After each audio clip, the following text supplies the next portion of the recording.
भारतीय राजनीति में बीजेपी ने एक बार फिर मास्टर स्ट्रोक खेल दिया है। एनडीए की ओर से सीपी राधाकृष्णन को उपराष्ट्रपति पद का उम्मीदवार बनाकर बीजेपी ने विपक्षी खेमे को चुनाव से पहले ही झटका दे दिया है। सबसे बड़ी बात, एनडीए के पास संसद में बहुमत का मजबूत आंकड़ा है। जहां जीत के लिए 392 सांसदों का समर्थन चाहिए, वहीं एनडीए के पास पहले से ही 427 सांसदों का समर्थन मौजूद है। इसके अलावा विपक्ष के कई सांसद भी एनडीए उम्मीदवार का समर्थन कर सकते हैं। इतिहास गवाह है कि राष्ट्रपति और उपराष्ट्रपति चुनाव में विपक्ष को हमेशा अपने सांसदों को एकजुट रखना मुश्किल साबित होता है। ऐसे में प्रधानमंत्री नरेंद्र मोदी के नेतृत्व में बीजेपी ने विपक्ष को एक और राजनीतिक शिकस्त दे दी है।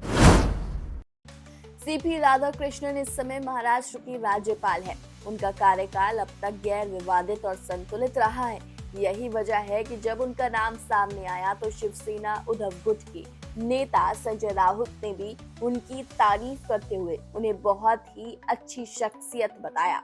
इतना ही नहीं, डीएमके ने भी उनकी उम्मीदवारी को सकारात्मक बताया और कहा कि लंबे समय बाद एक तमिल उपराष्ट्रपति बनेगा।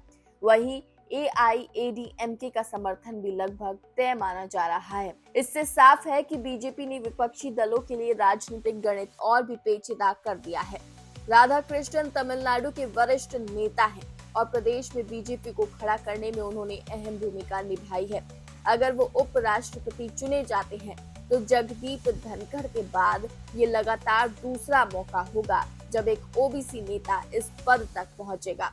राहुल गांधी और विपक्ष इस समय ओबीसी राजनीति पर फोकस कर रही हैं, लेकिन राधाकृष्णन की उम्मीदवारी ने उनकी रणनीति पर सीधा असर डाला है।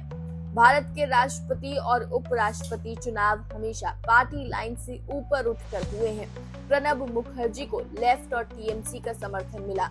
एपीजे अब्दुल कलाम को सपा और कांग्रेस ने भी वोट दिया। प्रतिभा पाटिल को शिवसेना ने मराठी अस्मिता की वजह से समर्थन किया। ऐसे ही हालात इस बार भी बनते दिख रहे हैं। इस चुनाव में व्हीप लागू नहीं होता, यानी सांसद अपनी व्यक्तिगत पसंद से वोट डाल सकते हैं। ऐसे में विपक्षी सांसदों की क्रॉस वोटिंग लगभग तय मानी जा रही है। यानी साफ है, बीजेपी ने सीपी राधाकृष्णन को उम्मीदवार बनाकर सिर्फ उपराष्ट्रपति चुनाव ही नहीं जीता, बल्कि विपक्षी एकता को भी ध्वस्त कर दिया है।